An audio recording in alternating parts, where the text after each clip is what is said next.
cierta oportunidad la tierra carecía de lluvia. Y el profeta Elías subió a la cumbre del Carmelo junto a su criado, y postrándose en la tierra puso su rostro entre sus rodillas, y le dijo a su criado: sube ahora al cumbre y mira hacia el mar. Y él subió y miró y le dijo: no hay nada, Señor. Pero Elías le ordenó de nuevo y le dijo: vuelve 7 veces y mira. Mientras el criado subió a mirar, Elías empezaba a clamar a Jehová con más fuerza y seguridad. Y a la 7ª vez el criado subió a mirar y dijo: veo una pequeña nube como la palma de la mano de un hombre que sube del mar. Y Elías se gozó, se alegró y dijo: esto es el anuncio de que la lluvia descenderá sobre la tierra. Y yo estoy aquí para decirte que levante tus manos hacia arriba y todos juntos vamos a decirle: Padre, envía tu lluvia sobre mí.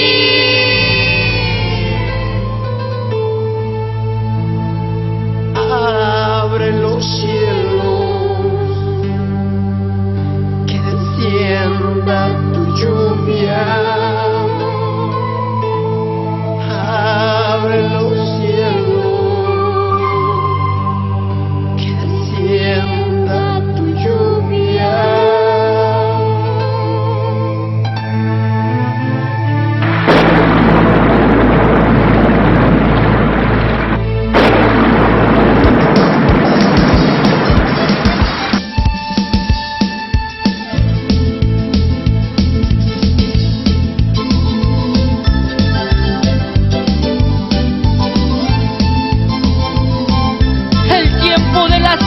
Acaba de culminar. Hoy Jehová nos prepara para nuevos tiempos sobrenaturales, un nuevo poder, una nueva unción con el amado Espíritu Santo. Lluvias de cambio, lluvias de gozo, lluvias de bendición. Lluvias de gozo, lluvias de cambio, lluvias de bendición.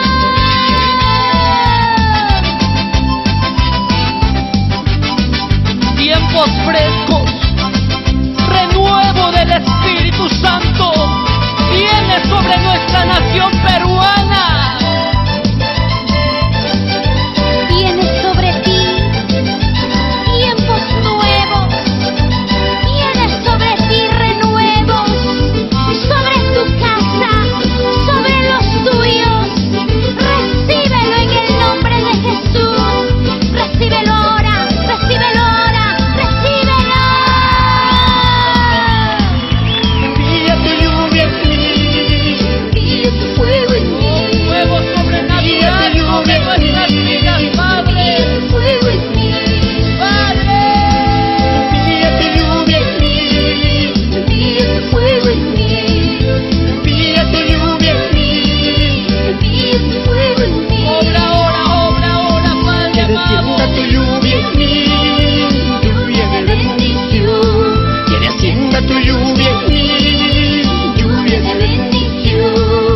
que el mundo